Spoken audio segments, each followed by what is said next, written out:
God care, or does he have a say about how we treat our rulers and our presidents and just people generally in leadership? What does God have to say about that? Hebrews 13:17, obey your leaders and submit to them, for they are keeping watch over your souls as those who will have to give an account. Let them do this with joy and not with groaning, for that would be of an advantage to you. Romans 13:1, let every person be subject to the governing authorities, for there is no authority except from God, and those that exist have been instituted by God. Therefore, whoever resists the authority resists what God has appointed, and those who resist will incur judgment. Resisting the president, hating the president. Exodus, you shouldn't be cursing the president, hating the president, no matter how much you don't like his policies, no matter how much you don't like who he is or how he talks or what he does. You have no right to curse him and to just revile him and, just want him to be impeached from left to right. Ever since he has been elected, they wanted to impeach him. They've been trying to impeach him for, 4 years. How long has it been? Almost 4 years. Starting from Kamala Harris, I used to go to a church and I know what I'm talking about. They would come in the church pulpit. It's like, how dare you? And Kamala Harris would come, that other annoying lady with the big mouth. All her vocabulary, she has no vocabulary. Kamala Harris and big mouth Maxine Waters will come and, she has no vocabulary but impeach the president, impeach the president, impeach the president. He's evil, he's this, he's that. And the thing is that all of those things that she was saying, that was her. She steals money. She's corrupted. I knew somebody from government official who knew her, and she basically steals millions of money from California, ladies and gentlemen, okay? And when people question her and say, how did your daughter make like this 2 million or 1 million this year? She pulls up the race card, which is the old, ignorant thing for people who have nothing to say. They just pull out the race card to shut people up. And then, a lot of people get scared, so they be quiet.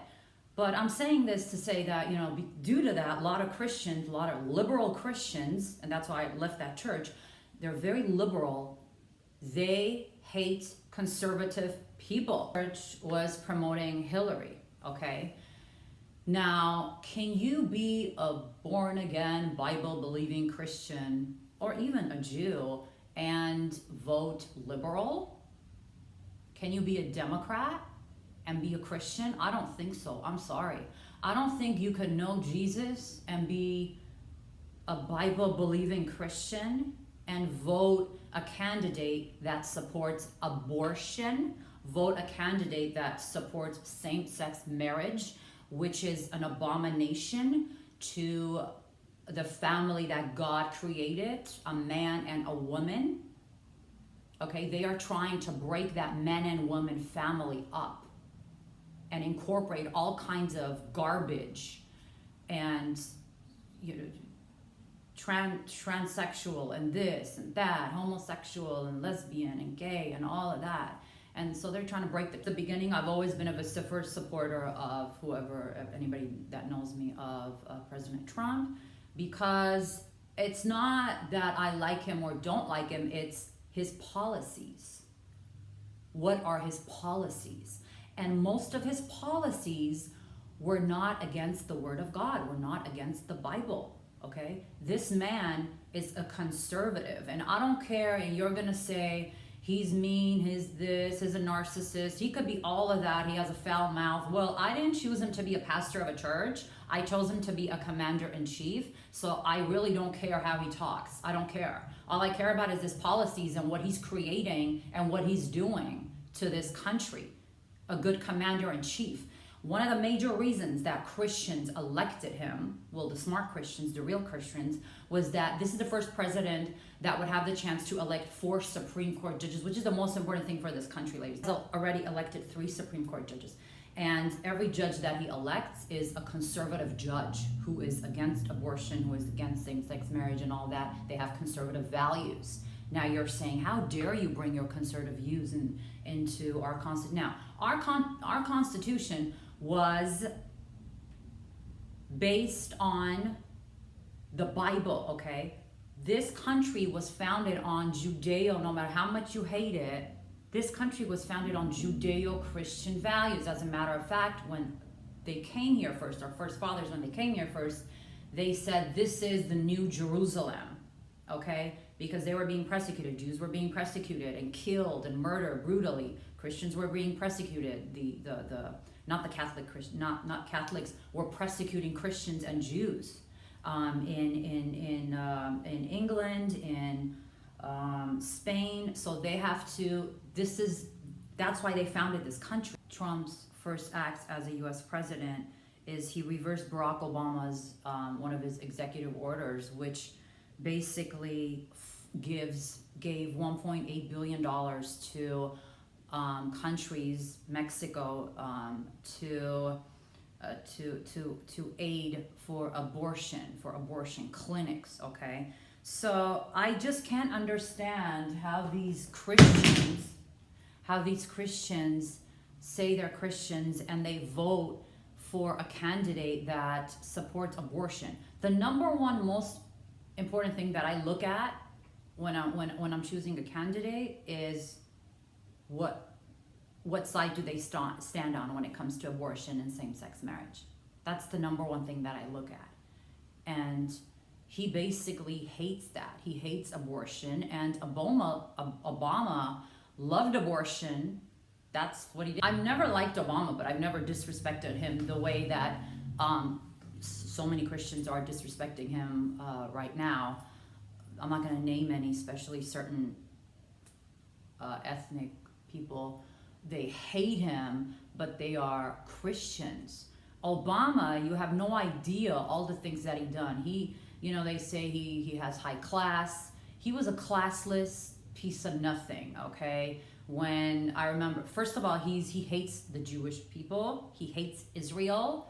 He's for Palestine, and Obama was an anti-Semite, and also he hates Christians. He was not a Muslim, but he basically grew up in a Muslim family.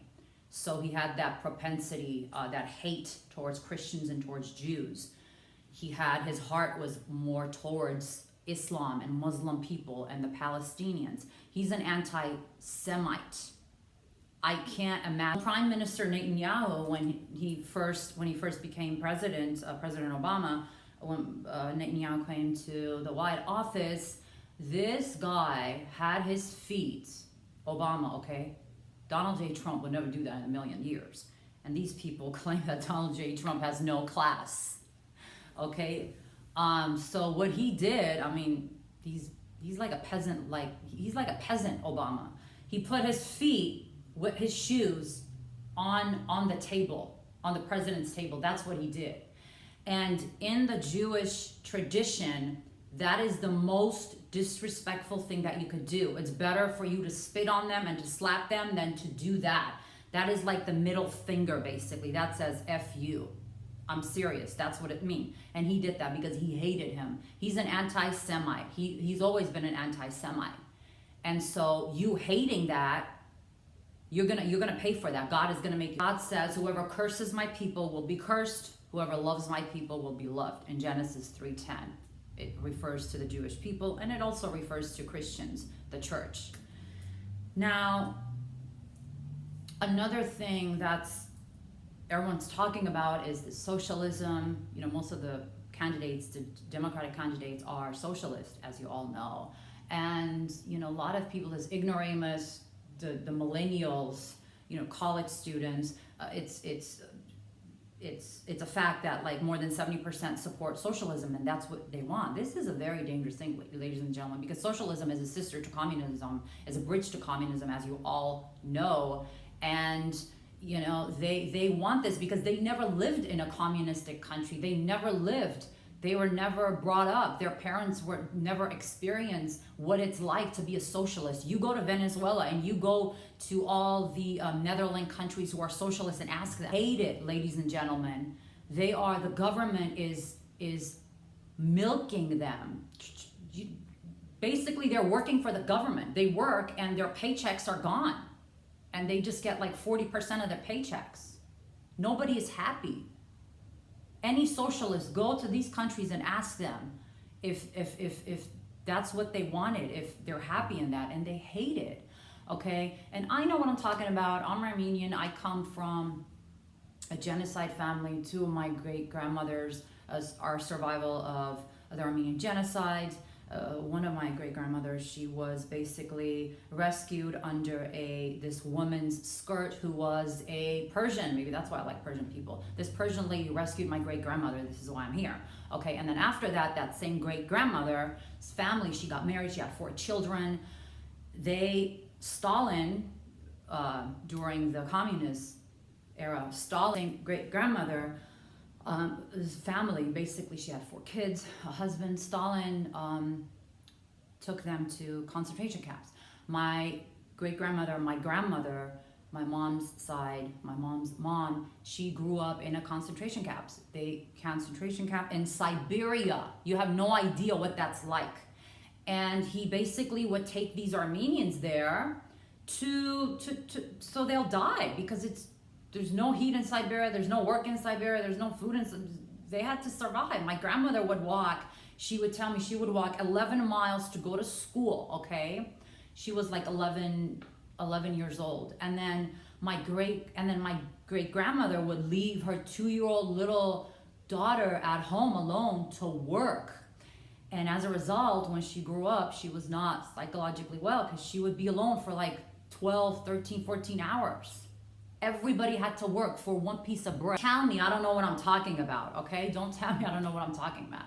And all those ignoramus, cabbage brain, good for nothing. I'm sorry, I know I'm being a little facetious today, because I'm sick and tired of people hating this country, hating the president, hating conservatism, hating America, United States of America, hating the flag, just hating our Constitution, want to change our Constitution, take away our guns. That's what they did to the Armenians in the Ottoman Empire. They took away their guns, okay? That's why the genocide, they couldn't even fight. They slaughtered them. They slaughtered the Armenians because the Turks collected all their guns. So don't dare touch my gun, okay? And it just makes me very angry that these people want to change. You have newly elected officials like those 3 cabbage brains. 2 of them are Palestinians. They're Muslim.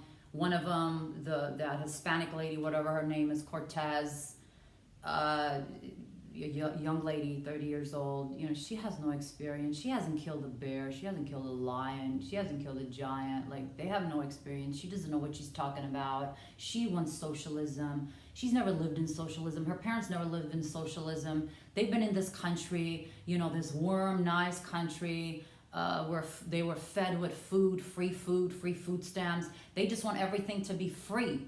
But, ladies and gentlemen, socialism basically gets the money from the workers and gives to the poor, gives to the people who are lazy. It works for the lazy people, but it does not work for people who work their butts off to make a living and to send their kids to school, to college. If you don't like it, then don't come wrong with people coming into this beautiful, best country in the world and trying to fix it, or trying to change the Constitution, or just criticizing it. The doors are open. Just leave. If you don't like it, leave. You're a Muslim. Don't come here and try to bring your Sharia law. Okay, we're allowing you to have freedom of speech, to have freedom of religion, but don't try to force it on my throat. Just like the LGBTQ, whatever the heck their letters are. I will never touch you. I will never yes, I do condemn you. I love you, but I condemn your sin, but I would never lift a finger on you. I will be the first to jump on those who try to hurt you and to protect you.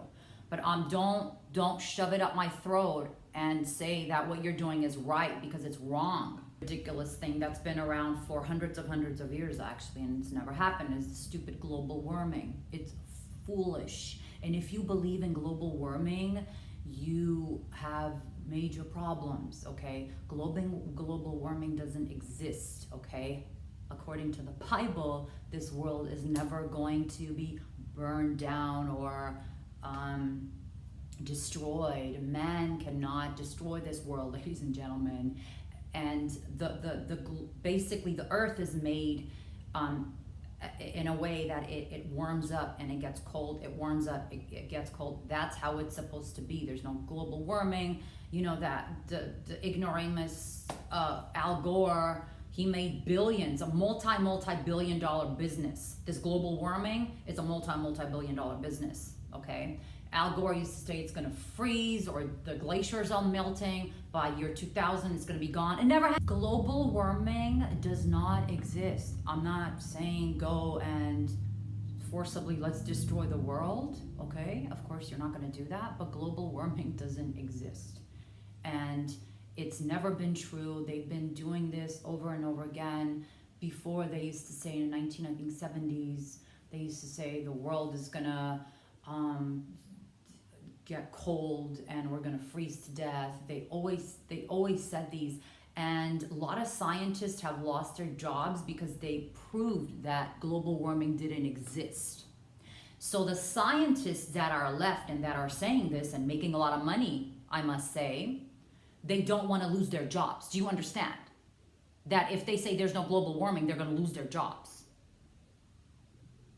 So global warming does not exist. However, it is a multi-billion dollar business that they want to shove it up our throat. A lot of people are going to take umbrage at what I'm about to say, but I have never seen a strong man as this president. Donald J. Trump is the strongest man in the world after Jesus Christ. I have never seen somebody hated so much. He's hated more than Hitler for no absolute reason. This man is hated for no absolute reason. All he's doing is good for this country. All he's doing is good for the citizens in this country, and he's protecting this country. And it's basically a spiritual fight. Satan hates this man and he wants to get rid of him ever since that's why he's gotten in office, because he protects the Jews, which are very important, and he protects the Christians, who are very important to God. And Christians are the number one most persecuted people in the world, okay? In Africa and Nigeria, Christians are burned alive in churches. The president does, when he negotiates with these countries, with China, with India, with Nigeria, what he's doing right now is saying, I am not going to do business with you. I'm not giving you money. I'm withholding money and all the funds if you don't give your people freedom of religion. Because China persecutes all the Christians and kills all the Christians. India kills all the Christians. Nigeria, I'm telling you, they let's say it's Sunday and they're having church. What they do is they lock the doors, these Muslim people, and they burn the whole church.